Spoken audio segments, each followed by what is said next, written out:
Fala meus amigos, estou de volta para mais um vídeo de Watashi no Shiawase e dessa vez para falar do 10º episódio.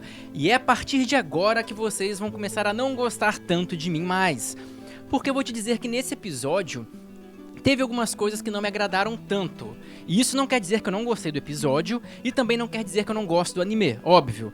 Mas eu acho que teve uma série de pequenos erros que no final ficou uma coisa estranha. Mas isso eu vou falar no final do vídeo, ou se esse vídeo ficar grande demais, talvez num segundo vídeo sobre o Watashi essa semana, beleza? Mas então eu vou começar falando do episódio, né, lá do início, que foi aquele momento onde o Kudo e a Miu estavam indo para a casa do Arata, que foi a primeira besteira que ele fez, mas tudo bem, depois eu explico isso.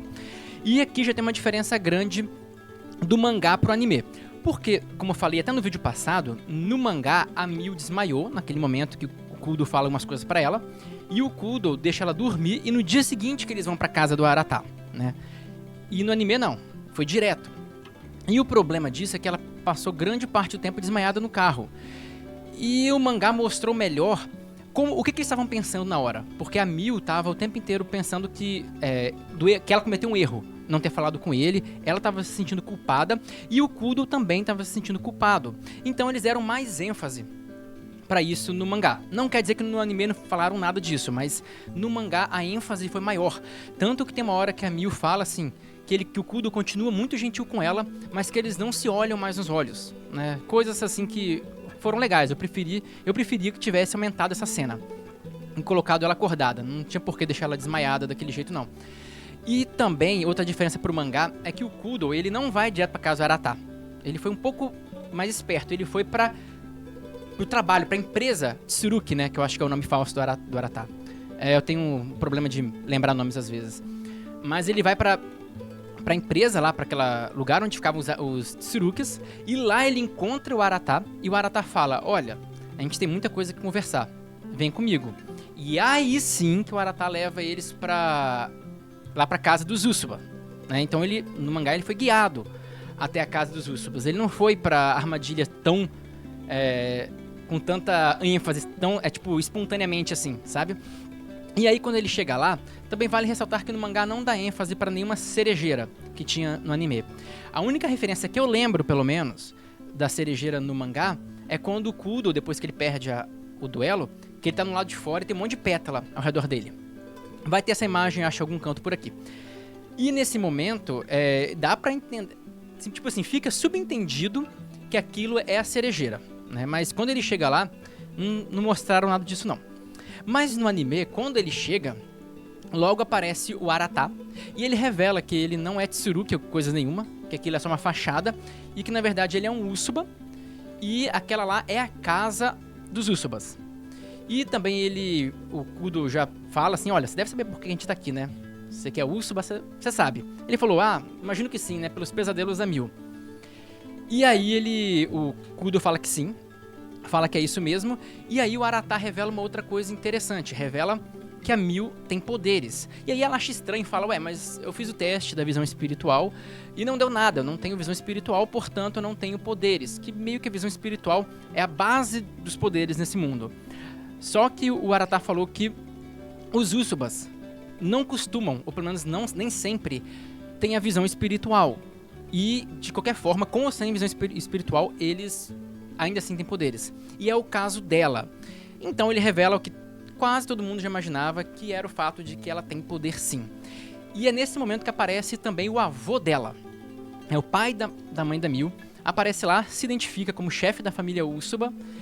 E aí o anime corta um pouco e mostra já eles dentro da casa. E por sinal, no mangá eles já foram direto pra dentro da casa. Não teve essa conversa fora. Essa conversa foi feita também toda no lado de dentro da casa. Mas eu acho que isso não é tão importante. Mas beleza, aí no lado de dentro da casa, eles começam a conversar algumas coisas. Primeiro, o velho lá o velho Usopp fala que pergunta pra Miu se ela tá se sentindo bem. E ela fala, tô me sentindo muito bem, até parece que tô mais leve. E aí ele fala que é por causa da barreira dos Usobas, e que dentro dessa barreira, os pesadelos dela, pelo visto, não vão acontecer mais, vão parar por ali. E também o velho fala que ela deveria ficar lá. Ele fala, olha, é melhor você ficar e tudo mais. Aí o Kudo começa a se questionar, fala, pera aí, por que vocês só agora resolveram ir atrás dela? né? Todo esse tempo, por que justo agora? Aí o velho lá meio que fala alguma coisa como, olha, antigamente a gente achava que ela não tinha poder, agora nós sabemos que ela tem e que o poder dela é gigantesco e pode ser até catastrófico. Então ele fala, na verdade nem foi ele que falou essa parte do catastrófico, mas tudo bem, vocês estão entendendo. Aí o Kudo fica meio revoltado assim na hora, e no mangá tem uma coisa interessante que é um pouco do diálogo dele com o Arata. Por quê? Porque no mangá, cara, o Kudo é muito mais inteligente no mangá, ou pelo menos parece ser muito mais inteligente, porque ele pergunta para o Arata se tudo aquilo era plano dele, porque ele sacou que toda a investigação dele estava sendo manipulada pelo Arata. Não tem aquele investigador, o que eu chamo de Holmes? Então, ele estava sendo, de certa forma, manipulado ou induzido pelo Arata a mostrar as coisas que ele queria, tipo juntar o Sumi com o sobrenome falso dele. Todo aquele plano, toda aquela investigação estava sendo manipulada por ele, assim como o encontro dele com a Mil na hora que ela desmaiou, assim como todas as coisas que estão acontecendo praticamente, ele estava planejando. Talvez, somente não a parte dos espíritos que estão soltos lá. Os espíritos que estavam selados e se libertaram. Aquela parte tem uma desconfiança quanto àquilo, eu acho que ele não teve muita culpa nisso não. Mas então assim, essa parte do mangá ficou mais interessante, porque mostra que o Arata é ainda mais calculista e o Kudo é ainda mais esperto. Então eu gostei mais, sinceramente, dessa parte no mangá. E também nesse momento, eles contam um pouco para Mil e pro Kudo quais são os poderes da Mil. Eles falam que ela tem uma coisa chamada visão dos sonhos. E basicamente só explicam que ela consegue ver e manipular o sonho das pessoas. Até aí, é um poder que parece meio bosta, né? Meio tipo, vai fazer a pessoa sonhar ou ter um pesadelo. Tá, é desconfortável, mas aparentemente não é tudo isso. Só que vocês viram que é muita coisa assim. Mas aí vem uma parte, que é uma das partes ruins ali do episódio, que é quando o clima começa a esquentar entre o Kudo e o Arata. Aí o Arata uma hora até fala assim, olha, a gente só tá explicando pra você por respeito, mas a gente nem precisa explicar nada. Né? Daquele jeito meio arrogante, meio... Eu tenho um ranço desse Arata, mandando a real, eu tenho um belo ranço dele. Eu acho que ele tava provocando mesmo pra tirar o da sanidade dele. Eu também acho. Tu tá provocando muito o Kudo ele. Eu também acho. E aí, o que acontece? Ele começa a falar aquilo e aí cai pra Mil, pedem pra Mil escolher se ela quer ficar ou se ela quer ir. E a Mil fala que não consegue escolher, né? Ela fala que tava se sentindo como um peso pro Kudo, etc, mas acaba não escolhendo. E aí o Arata fala assim, olha, essa discussão não vai levar ninguém a lugar nenhum, nós não vamos ceder, você também não vai, então que tal decidirmos isso na porrada? Vamos fazer um duelo, vamos resolver isso na força física e ver que quem ganhar tem o direito pela Mil. Essa também é uma parte não muito legal, é um tanto clichê, mas vou falar disso no final. Aí, beleza, eles vão pro bendito duelo.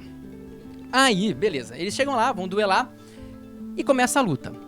A luta ficou bem legal, ficou mais legal do que no mangá. Eles conseguiram dar um dinamismo muito bom, sabe? Eles transferiram as cenas do mangá de uma forma muito legal. A animação tava bacana, os poderes estavam bonitos de ver. Foi legal, foi muito boa a luta deles.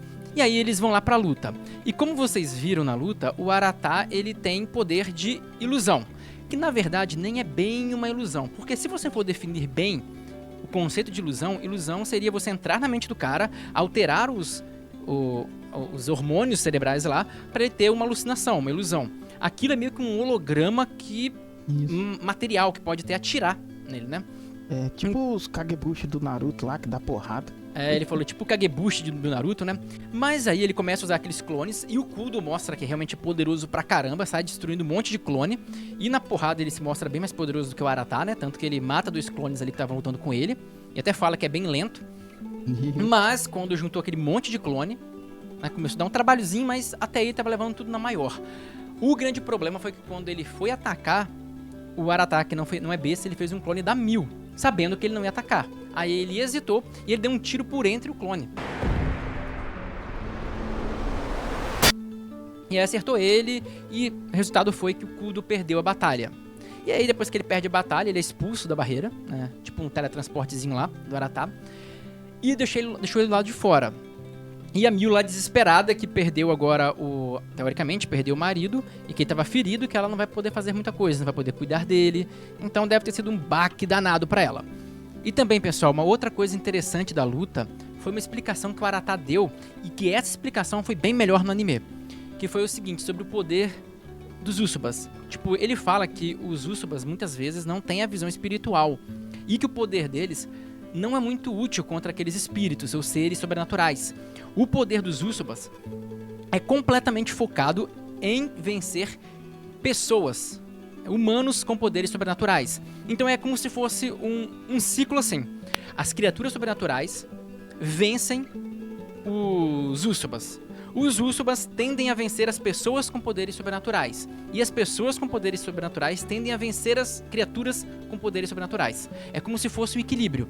Então é o seguinte, normalmente o Imperador tem as pessoas que combatem as criaturas sobrenaturais, e ele usa esse exército, tipo Kudo, pra vencer essas criaturas, e caso alguém saia do controle, são os Usubas que vão atrás. Certo? E tanto que ele fala, pra mim, pra gente não faz muita importância ter ou não visão espiritual, porque a gente não combate essas criaturas, mas nós somos especialistas em vencer outras pessoas com poderes espirituais. Então isso é muito importante, é um dos porquê que o Arata venceu o Kudo, beleza? E depois dessa cena, depois que o Kudo foi jogado lá de fora, acontece aquela cena da cerejeira que eu falei, no mangá inclusive, eu acho que é cerejeira também, não tenho certeza. Mas depois dessa cena já mostra lá os militares, algum grupo de militares lá no anime, e eles falando que alguns daqueles espíritos estão se juntando, daqueles seres estão se juntando. O que é estranho, porque parece que estão sendo controlados. Teoricamente, esses bichos me parecem meio que racionais, meio que seres completamente lunáticos, doidões, que saem matando tudo que vem pela frente. Mas o fato deles estarem se aglomerando pode indicar que tem alguém manipulando eles, alguém talvez controlando eles. Isso foi um ponto importante. E depois o anime corta e mostra um pouco da conversa lá do Kudo com a Hazuki, a irmã dele. Ele fala algumas coisas com ela, fala que ele tava na verdade ele tava meio sentido porque a Miu não escolheu ele. E aí a irmã dele fala, olha, tem que ver a situação, avalia o lado dela. Ela tava se sentindo mal porque ela não contou as coisas pra você, vocês tiveram aquele desentendimento. Ela tentou explicar pro Kudo que ela queria ficar com ele, só que por algum motivo, pela situação toda, ela não conseguiu falar isso. Ela ficou meio que com alguma coisa, algum remorso, e eu vou falar mais disso pra frente. Ela teve algum problema que ela acabou não falando, e aí ela meio que convence o Kudo a não desistir. Né, porque teoricamente ele deveria desistir, visto que ele apostou a pessoa e perdeu. Né, a questão até de hombridade desistir. Na verdade, a questão de hombridade seria não apostar uma pessoa. Mas eu vou falar disso mais na frente, pra não ficar embolando muito o vídeo. Mas beleza, aí ela convence ele a não desistir, mas como tá tendo um ataque nesse momento, ou tava se aproximando um ataque, o Kudo resolveu primeiro combater essas criaturas sobrenaturais. E ele tá certo, porque realmente, se a Miu soubesse que um monte de gente morreu, porque ao invés de ele salvar as pessoas, ele foi salvar ela, que teoricamente estava segura na casa dos Usubas, porque não tem nenhum indicativo que os Usubas vão querer matar ela ou coisa do tipo. Eles querem o poder dela, na pior das hipóteses. Então, o Kudo dessa vez tomou a atitude correta e vai lá pro campo de batalha, provavelmente. E depois mostra bem rapidamente a princesa lá andando, e ele fala que teve um mau pressentimento, como se algo ruim estivesse para acontecer. E de fato vai acontecer. Mais alguma coisa ruim, né? E depois volta pra casa dos Usubas. E aí chega o Arata pra Miu, que a Miu tava lá no cantinho dela, sem saber o que fazer, numa casa agora estranha, que não tem ninguém que ela conhece bem. E aí chega o Arata daquele jeito dele, aquele jeito cínico e debochado, né? E fala assim, o Kudo foi pro campo de batalha, pelo visto ele prefere a batalha do que você. É um Zé Ruela, né? É um puto mesmo, né, bicho? Eu tenho um ranço desse cara. E o pior é que eles vão cair no clichê de botar esse cara como o interesse dela. Eles vão fazer isso, você vai ver. É uma palpite por enquanto, tá? Mas tudo bem. E aí ele explica melhor os poderes da Miu. E aqui teve uma outra diferença bem relevante pro mangá também, porque ele fala nesse momento quais são os outros poderes da Miu. E no mangá, ele falou isso na frente do Kudo na hora que eles estavam reunidos lá, o véi, o Aratá, a Mil e o Kudo. Naquele momento, o Aratá explicou isso. Mas no anime eles botaram uma explicação só pra Mil. Nesse caso, ele fala todos os poderes dela, que não é só manipular os sonhos. Ela pode basicamente fazer uma lavagem cerebral com quem ela quiser. Ou seja, ela pode apagar memórias, implantar memórias. É um poder telepático gigantesco. Certo? É um poder telepático muito bom. Se você juntar, por exemplo, os poderes do Aratá com o da Mil, é tipo o Professor Xavier. Se for ver, tipo, é bem interessante. Então ela pode apagar memórias da pessoa livremente e ela tem a pré-cognição, a retrocognição e um tipo de senciência maior. Tipo, que isso aí? Tô entendendo nada. Tá entendendo nada. Pô, vamos explicar isso direito. Pré-cognição seria o visão do futuro. Muito semelhante ao que a princesa tem. Você viu que ele fala assim que todo rei, todo imperador, normalmente tem uma visão do futuro? Que evita catástrofe, e é por causa desse poder, basicamente, que a família real é a família real. É o poder deles, que um líder é perfeito para um líder ter um poder de ver o futuro. Pô, maravilhoso. E a Mil tem esse poder, o que é bizarro. E além disso, ela pode ver o passado, o que é top, né? Porque, por exemplo, alguém matou uma outra pessoa, você não sabe quem é, vê o passado. Além de ter conhecimento de uma senciência, que eu quis dizer, uma senciência não seria o correto, a senciência é mais a percepção de que você existe, sua consciência. Mas seria um conhecimento, uma capacidade de buscar todos ou muitos conhecimentos existentes no presente. Basicamente, ela consegue ver passado, presente e futuro, além de apagar a memória ou fazer uma lavagem cerebral em quem quiser e ainda manipula os sonhos só de bobeira. Ou seja, é um poder apelão pra caramba. É muito poder que ela tem. E isso é legal, gostei. Essa parte foi boa, porque dá pra ela desenvolver esses poderes, e essa capacidade pode, inclusive, ser uma forma delas melhorar a autoestima, né? Achei bem legal essa parte. E depois, no final do episódio, aparece lá o véi. Eu não decorei o nome desse cara ainda, desculpa. Mas chega lá o Usoba, o véi Usoba, e ele fala que vai explicar melhor agora as coisas, do que aconteceu com ela, né? Vai explicar mais ou menos por que os poderes dela não se revelaram, o porquê do pesadelo, vai fazer uma explicação geral. Mas basicamente o episódio terminou aí. E aí deixaram esse suspense meio que indicando que vão revelar muitas coisas no próximo episódio. E vão mesmo. Vão revelar bastante coisas e vai ser bem interessante. Mas então, galera, o editor acabou de me falar que já tem um bom tempo de vídeo. E é melhor eu deixar a parte da minha crítica, o que eu não gostei, fazer a análise da luta, principalmente do Kudo com o Aratá, pro outro vídeo. Né? Porque pra não ter que cortar muita coisa. Porque assim, senão vai ficar um vídeo de mais de meia hora. E, não sei, alguns falam que tem paciência pra me ouvir meia hora. Eu não teria. Não sei como vocês têm. Mas assim, pra não ficar longo demais, eu vou dividir esse vídeo, então. Então ele acaba aqui e no vídeo seguinte eu vou ter calma e tempo pra poder falar qual foram as minhas críticas a esse episódio e o que eu acho que deveria ter sido feito, certo? Mas de qualquer forma, galera, se vocês gostaram desse vídeo, deixa um like porque ajuda muito o canal que precisa muito da sua ajuda. Também se inscreva para não perder outros vídeos de Watashi. Eu acompanho esse anime toda semana, praticamente toda semana, ou às vezes até mais de uma vez por semana. E deixe seu comentário, se gostaram, se tem sugestão ou qualquer coisa do tipo, beleza? Agradeço demais a todo mundo que chegou até aqui e até a próxima!